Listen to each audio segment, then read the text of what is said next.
Do sexto ano. Olá, queridos alunos. Estamos nós iniciando mais uma aula do componente curricular de Geografia. O objeto do conhecimento da nossa aula de hoje será uma revisão.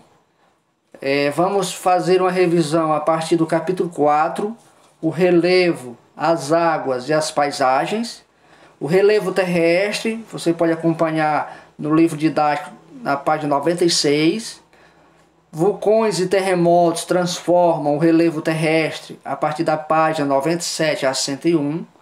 As rochas e seus minerais, da página 102 a 106. Dinâmica externa da Terra e as formas do relevo, da página 107 a 110. E ainda as formas do relevo terrestre, da página 111 a 116 do nosso livro didático. Eu trago aqui para vocês esta imagem, onde nós podemos identificar a crosta terrestre, o manto e o núcleo da Terra. Então aqui eu especifico para vocês que a crosta terrestre é a camada superficial da Terra, também conhecida como litosfera. Ela é conhecida por ser a camada rochosa onde pisamos e desenvolvemos nossas atividades cotidianas. Abriga ainda os biomas, animais, cadeias, montanhas, entre outros, sendo a mais importante para os seres humanos. Mais internamente, nós temos o manto, que está localizado logo abaixo da crosta. É nessa camada que encontramos a parte viscosa da estrutura terrestre, conhecida como magma, que pode chegar a 2000 graus Celsius. E ainda adentrando um pouco mais, nós temos o núcleo da Terra, que é a camada mais interna do planeta Terra. Então aqui nós temos as divisões, a crosta terrestre, o manto e o núcleo. Eu trago aqui para vocês com essa imagem a representação dos vulcões.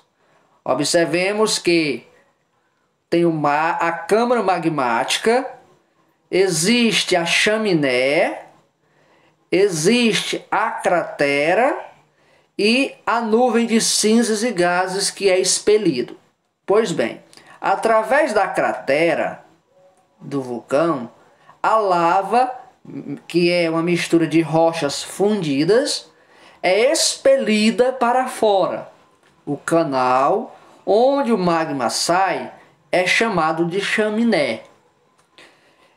Os vulcões e os terremotos, eles são fenômenos naturais ocasionados por forças originadas no interior do planeta, que atuam intensamente na modelagem, modificando também o relevo terrestre. Atualmente, no Brasil, não existe vulcão em erupção. Aqui falando um pouco mais sobre os terremotos. O que são os terremotos? Os terremotos são os abalos sísmicos. São vibrações ou tremores da crosta terrestre causados pela liberação de energia proveniente de movimentos das placas litosféricas ou ainda de atividades vulcânicas.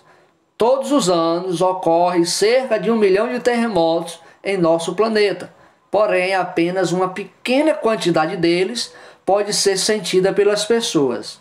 A maior parte desses abalos é registrada por equipamentos especiais, chamados de os sismógrafos, que são sensíveis aos tremores de terra. A litosfera terrestre é composta por diferentes tipos de rocha. As rochas, por sua vez, são formadas por um ou mais minerais de características distintas, como cor e brilho. Assim, elas se diferenciam uma das outras, dependendo do mineral ou dos minerais que as constituem.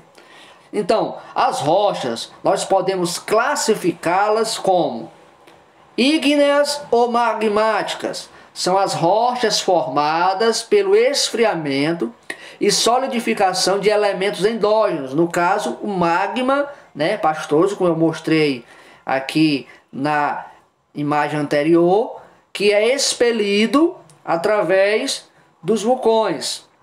São exemplos de rochas magmáticas: granito, basalto, diorito e andesito. Aqui nós temos uma imagem de uma rocha magmática ou rochas ígneas. Uma outra rocha, uma outra classificação que nós podemos considerar é as rochas sedimentares. Esse tipo de rocha tem sua formação a partir do acúmulo de resíduos de outros tipos de rocha. São exemplos de rochas sedimentares: areia, argila, sal, salgema e calcário. E por último, nós temos ainda as rochas metamórficas. Esse tipo de rocha tem sua origem na transformação de outras rochas em virtude da pressão e da temperatura. São exemplos de rochas metamórficas: gneiss, formada a partir do granito; ardósia, originada da argila; e mármore, formação calcária. Repetindo, nós temos as rochas magmáticas ou ígneas, mesma coisa. Nós temos as rochas sedimentares, que é originada a partir de sedimentos. E nós temos as rochas metamórficas, que são as rochas que se originam de outras rochas. Então nós temos ainda os tipos de relevo. Quais são? A partir da análise do modelado terrestre, é possível fazer a identificação de 4 formas principais. São eles: as montanhas, planaltos, as planícies e depressões. Falando um pouco de cada um. As montanhas constituem as maiores elevações da superfície terrestre, podendo atingir milhares de metros acima do nível do mar, caracterizadas ainda pelas encostas íngremes e pelos vales profundos formados entre uma e outra encosta. Os planaltos. Os planaltos são áreas elevadas compostas por feições planas ou onduladas, onde predomina a ação dos processos erosivos, isto é, os agentes exógenos, os agentes, externos.